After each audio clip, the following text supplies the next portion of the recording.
सुभाष चंद्र बोस भारत के स्वतंत्रता संग्राम में अग्रणी तथा सबसे बड़े नेता थे। द्वितीय विश्व युद्ध के दौरान अंग्रेजों के खिलाफ लड़ने के लिए उन्होंने जापान के सहयोग से आज़ाद हिंद फौज का गठन किया था।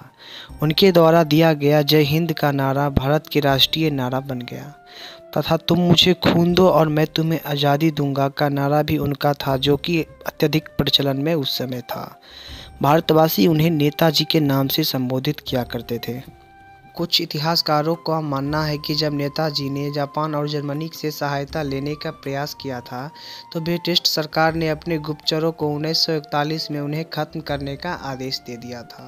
नेताजी ने 5 जुलाई 1843 को सिंगापुर के टाउन हाउस के सामने सुप्रीम कमांडर यानी सर्वोच्च सेनापति के रूप में सेना को संबोधित करते हुए दिल्ली चलो का नारा दिया और जापानी सेना के साथ मिलकर ब्रिटिश और कॉमनवेल्थ सेना से बर्मा सहित इम्फाल और कोहिमा में एक साथ जमकर मोर्चा संभाला। 21 अक्टूबर 1843 को बोस ने आज़ाद हिंद फौज के सर्वोच्च सेनापति के हैसियत से स्वतंत्र भारत की अस्थायी सरकार बनाई, जिसे जर्मनी, जापान, फिलीपींस, कोरिया, चीन, इटली, मांचुंगो और आयरलैंड सहित 11 देशों की सरकारों ने मान्यता दे दी।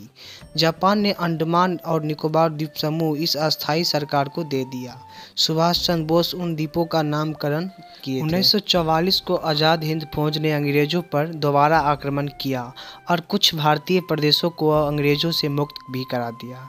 कोहिमा का युद्ध 4 अप्रैल 1944 में से लेकर 22 जून 1944 तक चला था। यह एक भयंकर युद्ध साबित हुआ था। इस युद्ध में जापानी सेना को पीछे हटना पड़ा था और यही एक महत्वपूर्ण मोड़ साबित हुआ था। 6 जुलाई सन 1944 को उन्होंने रंगून रेडियो स्टेशन से महात्मा गांधी के नाम एक प्रशासन जारी किया, जिन्होंने उन्हें एक निर्णायक युद्ध के विजय के लिए उनका आशीर्वाद और शुभकामनाएं मांगी थी। नेताजी सुभाष चंद्र बोस की मृत्यु को लेकर आज भी कई सारे विवाद साबित हुए हैं।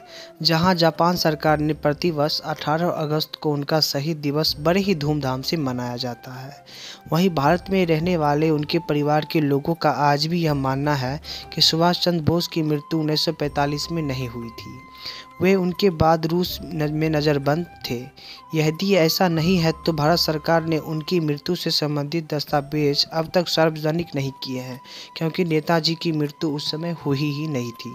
16 जनवरी 2014 को कलकत्ता उच्च न्यायालय ने नेताजी के लापता होने के रहस्य से जुड़े खुफिया दस्तावेजों को सार्वजनिक करने की मांग वाली जनहित याचिका पर सुनवाई के लिए विशेष पीठ का गठन का आदेश दिया।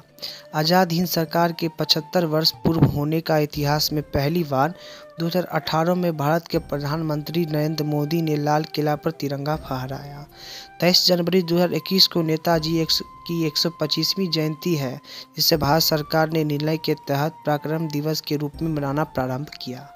8 अगस्त 2022 को नई दिल्ली के राजपथ, जिसका वर्तमान नाम कर्तव्य पथ है, वहीं पे नेताजी की विशाल प्रतिमा का अनावरण किया गया है। हाँ तो मेरे प्रिय साथियों, आज के इस वीडियो में बस यहीं तक। आई होप हमारी वीडियो आपको काफ़ी अच्छी लगी हो। अगर आपको हमारे इस वीडियो में कुछ कमी दिखाई पड़ती है तो प्लीज़ आप कमेंट में ज़रूर बतलाइए। तो कल मिलते हैं हम एक नई जानकारी के साथ, तब तक के लिए बाय।